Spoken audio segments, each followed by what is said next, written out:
ನಮಸ್ಕಾರ. ರಿವ್ಯೂ ಚಾನಲ್ಗೆ ಸ್ವಾಗತ. ನಾನು ಸೌಖ್ಯ ಗಾಂವ್ಕರ್. ಇದು ಇಡೀ ದೇಶ ನೋಡಲೇಬೇಕಾದ ಸುದ್ದಿ, ಯುವಕರು ನೋಡಲೇಬೇಕಾದ ಸುದ್ದಿ. ಅಲ್ಲಿ CJP ಪ್ರೊಟೆಸ್ಟ್ ಆಗ್ತಿದೆಯಲ್ಲ, ಇವತ್ತು ಶಾಂತಿಯುತವಾದ ಹೋರಾಟ ಮುಂದುವರಿಸ್ತೀವಿ ಅಂತ ಕೂತಿದ್ದಾರೆ. ನಿನ್ನೆ ಸಿಕ್ಕಾಪಟ್ಟೆ ಶಾಂತಿಯುತವಾಗಿ ಮಾಡಿದ್ರು, ಇವತ್ತು ಮುಂದುವರಿಸ್ತೀವಿ ಅಂತ ಕೂತಿದ್ದಾರೆ. ತಮ್ಮ ಡಿಮ್ಯಾಂಡ್ಸ್ ಎಲ್ಲ ನಡ್ಡಾ ಅವ್ರ ಮುಂದೆ ಇಟ್ಟಿದ್ದಾರಲ್ಲ. ಅಮಿತ್ ಶಾ ಅವ್ರ ಜೊತೆ ಮೀಟಿಂಗ್ ಆಗಿದೆ. ಸೊ ಅಮಿತ್ ಶಾ ಅವರು ಏನು ಹೇಳ್ತಾರೆ, ಈಗ ಸರ್ಕಾರದ ನಿರ್ಧಾರಕ್ಕೆ ಕಾಯ್ತಾ ಇದ್ದಾರೆ CJP ಪ್ರೊಟೆಸ್ಟರ್ಸು. ಇದ್ರ ನಡುವೆ ನೋಡಿ ಎಂತೆಂಥ ವಿಚಾರಗಳು ಹೊರಗಡೆ ಬಂದಿರೋದು. ಬಾಯಿ ಬಿಟ್ಟು ಹೇಳಿದ್ದಾರೆ ನಮ್ಮ ಉದ್ದೇಶ ಏನು ಅಂತ. ಬಾಯಿ ಬಿಟ್ಟು ತನ್ನ ಮುಂದಿನ ಪ್ಲ್ಯಾನ್ ಏನು, ನಾವು ಮುಂದೆ ಏನು ಮಾಡೋಕೆ ಹೊರಟಿದ್ದೀವಿ ಅಂತ ಹೇಳಿಕೊಂಡಿರೋದು ಬಯಲಾಗಿದೆ ಈಗ. ಸೊ ಇಡೀ ದೇಶ ಎಚ್ಚೆತ್ತುಕೊಳ್ಳಲೇಬೇಕಾದಂಥ ಒಂದು ಬಹಳ ದೊಡ್ಡ ವಿಚಾರ ನಿಮ್ಮ ಮುಂದೆ ಇಡ್ತಾ ಹೋಗ್ತೀವಿ. ಮಿಸ್ ಮಾಡ್ತಾರೆ ನಮ್ಮ ಚಾನಲ್ನ ಸಬ್ಸ್ಕ್ರೈಬ್ ಮಾಡಿ, ನಿಮ್ಮ ಅಭಿಪ್ರಾಯ ಕಮೆಂಟ್ ಮಾಡಿ ತಿಳಿಸಿ. ಎಸ್ ವೀಕ್ಷಕರೇ, ಪ್ರಧಾನಿ ರಾಜೀನಾಮೆ ಪಡಿಬೇಕೋ ಬೇಡವೋ ಅನ್ನೋದ್ರ ಬಗ್ಗೆ ನಿರಂತರ ಮೀಟಿಂಗ್ಗಳಾಗ್ತಿದ್ದಾವೆ. ಅಮಿತ್ ಶಾ ಅವರು ಸುದೀರ್ಘ 2-3 ಗಂಟೆ ಮೀಟಿಂಗ್ ಮಾಡಿದ್ರು. ಎನಿ ಟೈಮ್ ರಾಜೀನಾಮೆ ಕೊಡಬಹುದು ಅನ್ನೋ ತನಕ ನಿನ್ನೆ ಬಿಸಿ ಏರಿತ್ತು. ಬಟ್ ಯಾವುದೇ ನಿರ್ಧಾರ ಪ್ರಕಟ ಆಗಿಲ್ಲ. ಯಾಕಂದರೆ ಒಂದು ಸಲ ರಾಜೀನಾಮೆ ತೊಗೊಂಡ್ಬಿಟ್ರೆ ಬ್ಯಾಕ್ ಟು ಬ್ಯಾಕ್ ಡಿಮ್ಯಾಂಡ್ಗಳು ಶುರುವಾಗಬಹುದು. ಒಂದು ತಗೊಂಡ್ರೆ ಇನ್ನೊಂದು ಮಾಡಿದ್ರೆ ಮತ್ತೊಂದು. ಸೊ ಸರ್ಕಾರನೇ ತಮ್ಮ ಕೈಯಲ್ಲಿದೆ ಅನ್ನೋ ರೀತಿಯಲ್ಲಿ ಶುರು ಆಗಿಬಿಡಬಹುದು. ಹಾಗಾಗಿ ಸರ್ಕಾರ ಯೋಚನೆ ಮಾಡ್ತಿದೆ. ಮೋದಿ ಅಮಿತ್ ಶಾ ಬಹಳ ಆಳೆದು ತೂಗಿ ನಿರ್ಧಾರ ಪ್ರಕಟಿಸಬೇಕಾಗಿದೆ. ಇದರ ನಡುವೆ ನೋಡಿ ಏನಾಗ್ತಿದೆ ಅನ್ನೋದನ್ನ ಗಮನಿಸ್ತಾ ಹೋಗೋಣ. ಎಲ್ಲೆಲ್ಲಿ ಪ್ರೊಟೆಸ್ಟ್ ಆಗ್ತಿದೆ ಗೊತ್ತಾ? ಬರೀ CJP ಅನ್ಕೊಂಡ್ರ, ಬರೀ ಜಂತರ್ ಮಂತರ್ ಹೋರಾಟ ಅನ್ಕೊಂಡ್ರ, ಸಂಸತ್ ಚಲೋ ಅನ್ಕೊಂಡ್ರ? ಅಟ್ ಅ ಟೈಮ್ ವಿವಿಧ ಕಡೆಗಳಲ್ಲಿ ಬೇರೆ ಬೇರೆ ಹೆಸರಲ್ಲಿ ಹೋರಾಟ ಶುರುವಾಗ್ತಾ ಇದೆ. ಮಹಾರಾಷ್ಟ್ರದಲ್ಲಿ ಅಮೆಜಾನ್ ಡೇಟಾ ಸೆಂಟರ್ ವಿರುದ್ಧ ಹೋರಾಟ, ತೆಲಂಗಾಣದಲ್ಲಿ ಶಂಷಾಬಾದ್ ಹೋರಾಟ, ಬುಲೆಟ್ ಟ್ರೈನ್ ಹಬ್ ಲ್ಯಾಂಡ್ ಕೊಟ್ಟಿದ್ದಕ್ಕೆ. ಆಮೇಲೆ ಆಂಧ್ರ ಪ್ರದೇಶದಲ್ಲಿ ವಿಶಾಖಪಟ್ಟಣಂ AI ಡೇಟಾ ಸೆಂಟರ್ ವಿಚಾರದಲ್ಲಿ ಹೋರಾಟ. ಹರಿಯಾಣ ಮತ್ತು ಪಂಜಾಬಲ್ಲಿ ಇಲ್ಲಿ ಸ್ವಲ್ಪ ಸೀರಿಯಸ್ಸೇ ಆಗೋ ಥರ ಕಾಣಿಸ್ತಿದೆ. ಹೆಚ್ಚು ಕಡಿಮೆ ಆದರೆ ಇಲ್ಲೇ ಕಂಟ್ರೋಲ್ ಆಗಿಲ್ಲ ಅಂದರೆ ಯಾವುದು US ಮತ್ತು ಇಂಡಿಯಾ ಟ್ರೇಡ್ ಅಗ್ರಿಮೆಂಟ್ FTA ರೈತರಿಗೆ ಹಾನಿ ಆಗತ್ತೆ ಅಂತ ಹೇಳಿದ್ರಲ್ಲ, ಇವರು ಕಾಂಪ್ರಮೈಸ್ ಆಗಿದ್ದಾರೆ. ಟ್ರಂಪ್ ಎದುರು ಮಂಡಿ ಊರಿದ್ದಾರೆ. ಅವ್ರ ಪ್ರಾಡಕ್ಟ್ಸ್ ಎಲ್ಲ ಇಲ್ಲಿ ಬರುತ್ತೆ, ನಮಗೆ ಅನ್ಯಾಯ ಆಗುತ್ತೆ, ಅದ್ರ ವಿರುದ್ಧ ಹೋರಾಟ. ಸೊ ಒಂದು ಕಡೆ ಫಾರಿನ್ ಮೀಡಿಯಾಗಳಲ್ಲಿ ಪ್ರವಾಹದಂತೆ ಭಾರತದಲ್ಲಿ ಉಪವಾಸ ಸತ್ಯಾಗ್ರಹ, ಭಾರತದಲ್ಲಿ ವಿದ್ಯಾರ್ಥಿಗಳು ಸುನಾಮಿ ಅಂತೆ ಸರ್ಕಾರದ ವಿರುದ್ಧ ರೊಚ್ಚಿಗೆದ್ದಿದ್ದಾರೆ. ಇದನ್ನು ಪ್ರಸಾರ ಮಾಡ್ತಿದ್ದಾರೆ. ಹೋಗಿ ಬಂದು ಬೇರೆ ಏನೂ ಕಾಣಿಸ್ತಿಲ್ಲ ಅವ್ರಿಗೆ. ಹೈಡ್ರೋಜನ್ ಟ್ರೈನು, ಇಡೀ ಜಗತ್ತಿನಲ್ಲಿ ನಾವು ಅತ್ಯಂತ ಮುಂದುವರಿದ ರೂಪದಲ್ಲಿ ಹೈಡ್ರೋಜನ್ ಟ್ರೈನ್ ತಂದಿರೋದು ಕಾಣಿಸ್ತಿಲ್ಲ. ರಾಕೆಟ್ ಲಾಂಚ್ ಕಾಣಿಸ್ತಾ ಇಲ್ಲ. ಎಷ್ಟೆಲ್ಲ ಕಳೆದ 1 ತಿಂಗಳಲ್ಲಿ ಭಾರತ ಏನೆಲ್ಲ ಸಾಧನೆ ಮಾಡಿದೆ, ದೊಡ್ಡ ಪಟ್ಟಿನೇ ಇದೆ. ಅದು ಯಾವುದೂ ಕಾಣಿಸ್ತಾ ಇಲ್ಲ. ಜೆನ್ಸಿ ಟೀಮು 4 ಗೋಲ್ಡ್ ಮೆಡಲ್ ಗೆದ್ದಿದೆ ಇಂಟರ್ನ್ಯಾಷನಲ್ ಕೆಮಿಸ್ಟ್ರಿ ಒಲಿಂಪಿಯಾಡಲ್ಲಿ, ಅದು ಕಾಣಿಸ್ತಾ ಇಲ್ಲ. Young Indians Skyroot Aerospace successfully Vikram 1 launch ಮಾಡಿದೆ. First private developed orbital class rocket, ಅದು ಕಾಣಿಸ್ತಾ ಇಲ್ಲ ಫಾರಿನ್ ಮೀಡಿಯಾಗೆ. ಮತ್ತು ಈ ಹೈಡ್ರೋಜನ್ ಪವರ್ಡ್ ಈಗಾಗಲೇ ಹೇಳಿದಾಗೆ ಅದು ಕಾಣಿಸ್ತಾ ಇಲ್ಲ. DRDO ಸಕ್ಸಸ್ಫುಲಿ ಮಿಲಿಟ್ರಿ ಫೀಲ್ಡ್ಸ್ ಟ್ರಯಲ್ಸನ್ನು ಕಂಪ್ಲೀಟ್ ಮಾಡಿದೆ ಇಂಡಿಜಿನಿಯಸ್ ಆಗಿ, ಅದು ಕಾಣಿಸ್ತಾ ಇಲ್ಲ. ಎಷ್ಟೆಲ್ಲ ಹೆಮ್ಮೆಯ ಗರಿಗಳು ಮೂಡಿವೆ ಭಾರತಕ್ಕೆ, ಯಾವುದೂ ಕಾಣಿಸ್ತಿಲ್ಲ. ಪಾಪ ಈ ವಿದೇಶಿ ಮೀಡಿಯಾಗಳಿಗೆ ಭಾರತದಲ್ಲಿ ಇಲ್ಲದಂಗೆ ಆಗ್ತಿದೆ ಅಂತ ಸಿಕ್ಕಾಪಟ್ಟೆ ರಿಪೋರ್ಟ್ಸ್ ಮಾಡ್ತಿರೋದಕ್ಕೂ, ಇಲ್ಲಿ ಬೇರೆ ಬೇರೆ ಸ್ವರೂಪದಲ್ಲಿ ಹೋರಾಟಗಳನ್ನು ಮಾಡ್ತಿರೋದಕ್ಕೂ ಗಮನ ಸೆಳೀತಿದೆ. ನೋಡಿ, ರೈತರಿಗೆ ಅಖಾಡಕ್ಕೆ ಇಳಿದೇ ಬಿಟ್ಟಿದ್ದಾರೆ. ಟ್ರೇಡ್ ಡೀಲ್ ಅಂತ ಒಂದೇ ಸಲ ಈಗ ಶುರುವಾಗ್ಬಿಡ್ತಾ ಇದೆ. ಸೊ ಇವರ ಉದ್ದೇಶ ಏನು ಅನ್ನೋದನ್ನು ಗಮನಿಸಿದಾಗ ಇಡೀ ದೇಶ ಅರ್ಥ ಮಾಡ್ಕೊಳ್ಬೇಕು. ಇವ್ರಿಗೆ ಭಾರತ ಹೊತ್ತುರಿಬೇಕು ಅಂಥದ್ದೊಂದು ಪ್ಲ್ಯಾನು. ನಿನ್ನೆ ನೋಡಿ, ಈ ಕಾಠ್ಮಂಡು ಢಾಕಾದಲ್ಲಿ ಹೆಂಗೆ ನಡೀತಲ್ಲ, ಶ್ರೀಲಂಕಾ ನೇಪಾಳ ಪ್ರೊಟೆಸ್ಟಲ್ಲಿ ಹೆಂಗಾಯಿತು, ಬಾಂಗ್ಲಾದೇಶದಲ್ಲಿ ಏನಾಯ್ತಲ್ಲ, ಅದೇ ಬಗೆಯ ಸ್ಲೋಗನ್ಸನ್ನು ಇಲ್ಲೂ ಕೂಡ ಕೂಗಿದ್ದಾರೆ. ಧರ್ಮೇಂದ್ರ ಪ್ರಧಾನ್ ರಾಜೀನಾಮೆ ಆಗಬೇಕು ಅಂತ ಕೇಳಿದವರು ಸಿಮಿಲರ್ ಸ್ಲೋಗನ್ಸನ್ನು ಇಲ್ಲಿ ಕೂಗಿದ್ದಾರೆ. ಸೊ ಸೇಮ್ ಟೀಮ್ ಇಲ್ಲಿ ಆಪ್ರೇಟ್ ಮಾಡ್ತಾ ಇದೆ. ಸೋರಸ್ ಚೀನಾ ಟೀಮ್ ಆಪ್ರೇಟ್ ಮಾಡ್ತಾ ಇದೆ ಅನ್ನೋದಕ್ಕೆ ಹಲವಾರು ಸಾಕ್ಷಿಗಳು ಸಿಗ್ತಿದ್ದಾವೆ. ಈಗ ಚೀನಾದ್ದೇ ಇಲ್ಲಿ ಅಮೆರಿಕಾಗಿಂತನೂ ಹೆಚ್ಚು ಚೀನಾ ಟೀಮ್ ಆಪ್ರೇಟ್ ಮಾಡ್ತಿದೆ. ಯಾಕಂದರೆ ನಂಬರ್ 1 ಭಾರತ ಇಂಡೋನೇಷ್ಯಾ ಜೊತೆಗೆ ಈ ನಮ್ಮ ನಿಕೋಬಾರ್ ಪ್ರಾಜೆಕ್ಟು ಮತ್ತು ಸಬಾಂಗ್ ಪೋರ್ಟ್ ಪ್ಲ್ಯಾನ್ ಆಯ್ತಲ್ಲ, ಅದು ಡೈರೆಕ್ಟ್ ಹೊಡೆತ ಚೀನಾಗೆ, ಮಾಸ್ಟರ್ ಸ್ಟ್ರೋಕ್ ಅದು. FCRA ಇರಬಹುದು, ಚೀನಾ ಅಥವಾ ಯಾವುದೇ ರಾಷ್ಟ್ರಗಳಿಂದ ಅಮೆರಿಕ ಚೀನಾನೇ ಹೆಚ್ಚಿಗೆ ಮಾಡ್ತಾ ಇದ್ದಿದ್ದು, ಭಾರತಕ್ಕೆ ಬರುವಂಥ ವಿದೇಶಿ ಫಂಡ್ ಮೇಲೆ ಡೈರೆಕ್ಟ್ ಕಂಟ್ರೋಲನ್ನು ಗೃಹ ಸಚಿವಾಲಯ ಸಾಧಿಸ್ತಿದೆಯಲ್ಲ, ಅದು ಇರಬಹುದು. ಇದೆಲ್ಲ ತುಂಬ ಡಿಸ್ಟರ್ಬ್ ಮಾಡಿದೆ ಭಾರತದ ವೇಗ, ಭಾರತದ ಮ್ಯಾನುಫ್ಯಾಕ್ಚರಿಂಗು, ಪ್ರೊಡಕ್ಷನ್ನು, ಚೀನಾಗೆ ಸೆಡ್ ಹೊಡೆಯೋ ರೀತಿಯಲ್ಲಿ ನಮ್ಮ ಚಟುವಟಿಕೆಗಳು, ನಮ್ಮ ಆರ್ಥಿಕ ಪ್ರಗತಿಯ ದರ ಎಲ್ಲ ಡಿಸ್ಟರ್ಬ್ ಮಾಡಿದೆ. ಸೊ ಚೀನಾ ಈಗ ತಕ್ಷಣಕ್ಕೆ ನಾಯಕತ್ವ ಬದಲಿಸದೇ ಇದ್ದರೆ ಮತ್ತೊಂದು ಚೀನಾ ಮೀರಿಸೋ ದೇಶ ಬೆಳೆದು ಬಿಡುತ್ತೆ. ಅಮೆರಿಕಾಗೂ ಅದೇ ತಲೆ ಬಿಸಿ, ನಾವು ಬಿಟ್ಟೆ ಇವ್ರು ಚೀನಾ ಬೆಳೆದ್ಬಿಟ್ರು, ಈಗ ಬಿಟ್ಟರೆ ಭಾರತನೂ ಅದೇ ಥರ ಬೆಳೆದು ಬಿಡುತ್ತೆ ಅಂತ. ಹಾಗಾಗಿ ಚೀನಾ ಅಮೆರಿಕ ಕಾಂಪಿಟೇಷನ್ ಮೇಲೆ ಭಾರತ ಬಡಿಬೇಕು ಅಂತ ಪ್ರಯತ್ನ ಮಾಡ್ತಿರೋದು ಎಷ್ಟು ಕ್ಲಿಯರ್ ಕಟ್ ಆಗಿ ಗೊತ್ತಾಗ್ತಿದೆ ಅಂದರೆ ಇಲ್ಲಿ ಹೇಳೋಕ್ಕೆ ಸಾಧ್ಯ ಇಲ್ಲ. ನೋಡಿ ಏನೇನು ಕೇಳಿದ್ದಾರೆ. ನೀಟ್ ಎಕ್ಸಾಮ್ಗೋಸ್ಕರ ಹೋರಾಟ ಮಾಡಿದವರಂತೆ ಇವರು, ವಿದ್ಯಾರ್ಥಿಗಳಿಗೋಸ್ಕರ ನ್ಯಾಯ ಕೇಳಿದವರಂತೆ ಇವರು. ಏನೇನು ಕೇಳಿದ್ದಾರೆ ಹೋರಾಟದಲ್ಲಿ?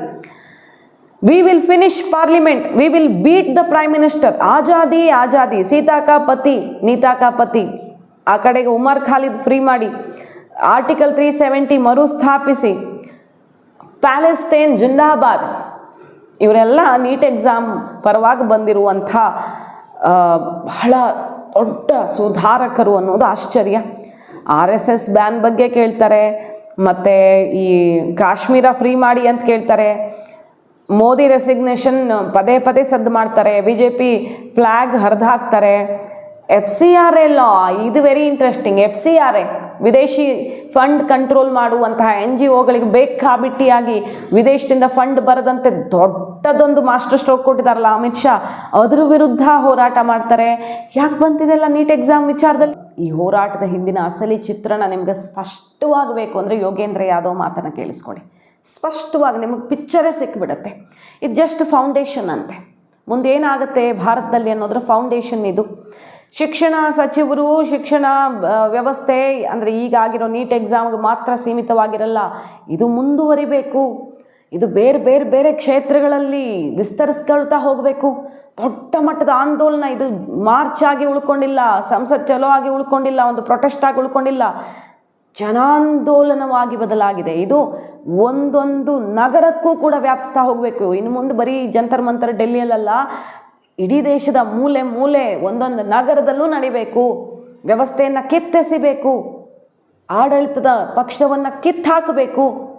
ಓಪನ್ ಆಗಿ ಹೇಳ್ತಾರೆ ಅವ್ರು ಮುಂದೆ ಏನೇನು ಮಾಡಬೇಕು ಅಂತ. ಇದು ಜಸ್ಟ್ ಪ್ರೋಮೋ, ಈಗ ಮೂವಿ ಶುರುವಾಗುತ್ತೆ ಅನ್ನೋದನ್ನು ಎಷ್ಟು ಚೆನ್ನಾಗಿ ವಿವರಿಸಿದ್ದಾರೆ ನೋಡಿ ಯೋಗೇಂದ್ರ ಯಾದವ್ ಅವರು. ಜನಾಂದೋಲನವಾಗಿ ಇದು ಬದಲಾಗುತ್ತೆ.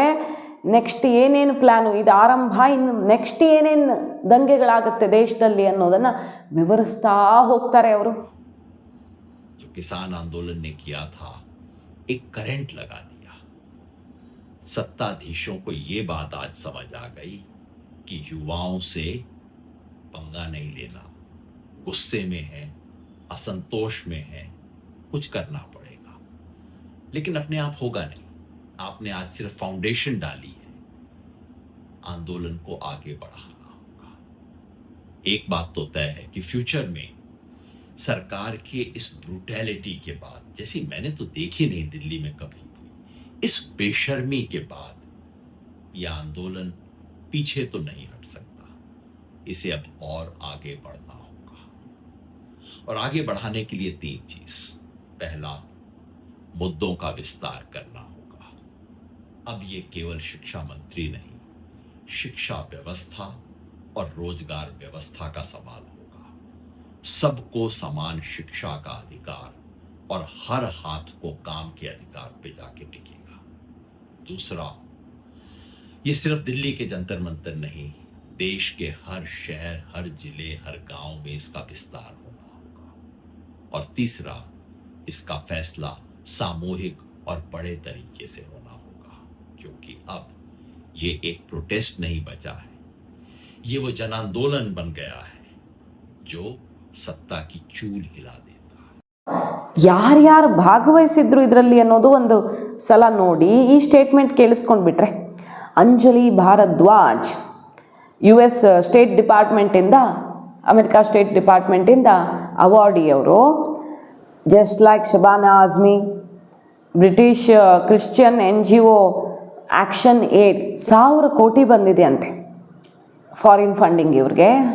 ಅಂದರೆ ಲಾಸ್ಟ್ ಹಲವಾರು ವರ್ಷಗಳಿಂದ 1000 ಕೋಟಿ ಫಂಡಿಂಗ್ ತೊಗೊಳ್ತಿರುವಂಥ NGOಗಳ ಚೇರ್ಪರ್ಸನ್ಗಳು ನಿನ್ನೆ CJP ಪ್ರೊಟೆಸ್ಟಲ್ಲಿ ಕಾಣಿಸ್ಕೊಂಡಿದ್ರು. ಈಗ ಎಲ್ಲರಿಗೂ FCRA ನಡುಕ ಹುಟ್ಟಿಸ್ದಿರಲ್ಲ, ಅವರೆಲ್ಲ ಕಾಣಿಸ್ಕೊಂಡಿದ್ರು.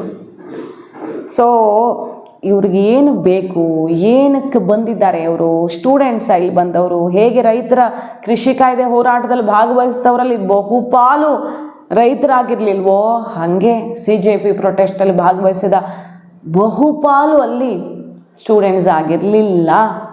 ಒಂದು SP, ಆಮ್ ಆದ್ಮಿ, TMC ವಿವಿಧ ಪಕ್ಷಗಳ ಕಾರ್ಯಕರ್ತರಿದ್ದರು, ರಾಜಕಾರಣಿಗಳಿದ್ದರು. ಎರಡನೇದು ಈ ರೀತಿ ಆ್ಯಕ್ಟಿವಿಸ್ಟ್ಗಳು NGO ರನ್ ಮಾಡುವಂಥವ್ರು ದೊಡ್ಡ ಸಂಖ್ಯೆಯಲ್ಲಿದ್ದರು. ಆದರೆ ಹೆಸರಿಗೆ ಮಾತ್ರ ಇದು ಸ್ಟೂಡೆಂಟ್ಸ್ ಪ್ರೊಟೆಸ್ಟ್ ಆಗಿ ಸ್ವರೂಪ ಬೇರೆ ರೀತಿಯಲ್ಲಿ ಎಕ್ಸಿಕ್ಯೂಟ್ ಆಗಿದೆ. ಸೊ ಭಾರತಕ್ಕಿದು ತುಂಬ ಆತಂಕಕಾರಿ ಬೆಳವಣಿಗೆ. ಭಾರತ ನೇಪಾಳ, ಶ್ರೀಲಂಕಾ, ಬಾಂಗ್ಲಾದೇಶ ಥರ ಆಗಕ್ಕೆ ಬಿಡುತ್ತೆ ಅಂತ ಅವ್ರು ಕನಸು ಕಾಣ್ತಾ ಇದ್ದರೆ ಖಂಡಿತ ಅದು ಸಾಧ್ಯ ಇಲ್ಲ. ನಿನ್ನೆ ಒಂದು ಹಂತಕ್ಕೆ ಕಟ್ ಮಾಡಿದ್ದಾಯಿತು. ಸ್ಟಿಲ್ ಡೆಲ್ಲಿ ಪೊಲೀಸರ ನಡೆಯ ಬಗ್ಗೆ ಅಚ್ಚರಿನೂ ಕಾಣಿಸ್ತು, ಬೇರೆ ಆಯಾಮನೂ ಕಾಣಿಸ್ತು. ಆಲ್ರೆಡಿ ನಿಮ್ಮ ಮುಂದೆ ಇಟ್ಟಿದ್ದೀವಿ. ಯಾಕೆ ಬಿಟ್ಟಿರ್ಬೋದು? ಸಂಸತ್ ಗೇಟ್ ತನಕ ನುಗ್ತಾರೆ ಪ್ರೊಟೆಸ್ಟರ್ಸು ಅಂದರೆ ಎಲ್ಲ ಗೊತ್ತಿದ್ದು, ಅಮಿತ್ ಶಾಗೆ ಏನಾಗತ್ತೆ ಇಲ್ಲಿ ಅಂತ ಗೊತ್ತಿದ್ದು ಕೂಡ ಅಷ್ಟು ದೊಡ್ಡ ಹಂಗಾಮ ಮಾಡೋದಕ್ಕೆ ಯಾಕೆ ಬಿಟ್ಟಿರಬಹುದು? ಸರ್ಕಾರದ ಪ್ಲ್ಯಾನ್ ಏನು? ಯಾಕಂದರೆ ಡೆಲ್ಲಿಲಿ ನಡೀತಿರೋದು ಪ್ರೊಟೆಸ್ಟ್ ಇನ್ನೆಲ್ಲೋ ಅಲ್ಲ. ಯಾವ ಫೋರ್ಸ್ ಬೇಕಾದರೂ ಒಂದು ಕ್ಷಣದಲ್ಲಿ ತರಿಸ್ಕೊಳ್ಬಹುದು. ಅಂಥ ಕಡೆಯಲ್ಲಿ ಬಿಡ್ತಾರೆ ಅಂದರೆ ಸುಮ್ಮನೆ ಬಿಟ್ಟಿರಲ್ಲ. ಏನೇನು ಪ್ಲ್ಯಾನ್ ಇದೆ ಅನ್ನೋದನ್ನು ಅರ್ಥ ಮಾಡ್ಕೊಳ್ಬಹುದು. ನಾವು ಏನೇನು ಬ್ಲಾಸ್ಟ್ ಆಗುತ್ತೋ ಆಗಿಬಿಡ್ಬೇಕು, ಓಪನ್ ಆಗಿಬಿಡ್ಬೇಕು. ತುಂಬ ಕಷ್ಟಪಟ್ಟು ಬೆಟ್ಟ ಆಗದು ನಾವೇನೋ ಸಾಧನೆ ಮಾಡಿದ್ವಿ ಅಂತ ಅವ್ರಿಗೆ ಅನಿಸೋ ರೀತಿಯಲ್ಲಿ ರಾಜೀನಾಮೆನೋ ಪರಿಹಾರನೋ ಇನ್ನೊಂದೋ ಯಾವುದೋ ಒಂದು ಘೋಷಣೆ ಸರ್ಕಾರ ಮಾಡಿದ್ರು ಅವ್ರು ಈಗೋ ಸ್ಯಾಟಿಸ್ಫೈ ಆಗುತ್ತೆ ಆಮೇಲೆ. ಹಾಗಾಗಿ ಸರ್ಕಾರ ಏನೋ ಚಾಪೆ ಕೆಳಗೆ ತೂರ್ತಾ ಇರಬಹುದು. ಇವರು ರಂಗೋಲಿ ಕೆಳಗೆ ತೂರೋ ಪ್ಲ್ಯಾನನ್ನು ಮಾಡಿದೆ, ಡೌಟ್ ಇಲ್ಲ. ಬಾಂಗ್ಲಾದಲ್ಲಾದಂತೆಲ್ಲ ಇಲ್ಲ, ಆಗೋದಕ್ಕೆ ಬಿಡುವಂಥ ಚಾನ್ಸೇ ಇಲ್ಲ. ಬಟ್ ಇದರ ಹಿಂದೆ ಕಂಪ್ಲೀಟಾಗಿ ವಿದೇಶಿ ಶಕ್ತಿಗಳು ಕಾರ್ಯನಿರ್ವಹಿಸ್ತಾ ಇವೆ. ತುಂಬ ಜನಕ್ಕೆ ಇದನ್ನು ಅಕ್ಸೆಪ್ಟ್ ಮಾಡ್ಕೊಳ್ಳೋಕ್ಕಾಗಲ್ಲ. ಹೇಳಿದರೆ ವಿದ್ಯಾರ್ಥಿಗಳ ವಿರೋಧಿಗಳು ಅನ್ನೋ ಹಣೆಪಟ್ಟಿ ಬಂದುಬಿಡಬಹುದು. ಸ್ಟೂಡೆಂಟ್ಸ್ಗೆ ನ್ಯಾಯ ಸಿಗಬೇಕು. ನೀಟ್ ಎಕ್ಸಾಮ್ನ ಸ್ವರೂಪದಲ್ಲಿ ಇನ್ನೂ ಕೆಲಸ ಸರ್ಕಾರ ಮಾಡಬೇಕು. ವ್ಯವಸ್ಥೆಯಲ್ಲಿರೋ ಸಮಸ್ಯೆಗಳನ್ನು ಪ್ರಶ್ನೆ ಮಾಡಬೇಕು. ಎಲ್ಲ ಸರಿ, ಆದರೆ ಅದು ಬಿಟ್ಟು ಬೇರೆ ಆಗಿದೆಯಲ್ಲ ಇಲ್ಲಿ, ಅದೇ ಯಾಕೆ ಕಾಣ್ತಿಲ್ಲ ಬೇರೆಯವ್ರಿಗೆ? ಅದು ಇಂಪಾರ್ಟೆಂಟ್. ಮಾಹಿತಿ ಇಷ್ಟ ಆಗಿದ್ರೆ ಮಿಸ್ ಮಾಡಿದ್ರೆ ನಮ್ಮ ಚಾನಲ್ನ ಸಬ್ಸ್ಕ್ರೈಬ್ ಮಾಡಿ, ನಿಮ್ಮ ಅಭಿಪ್ರಾಯ ಕಮೆಂಟ್ ಮಾಡಿ ತಿಳಿಸಿ. Thank you.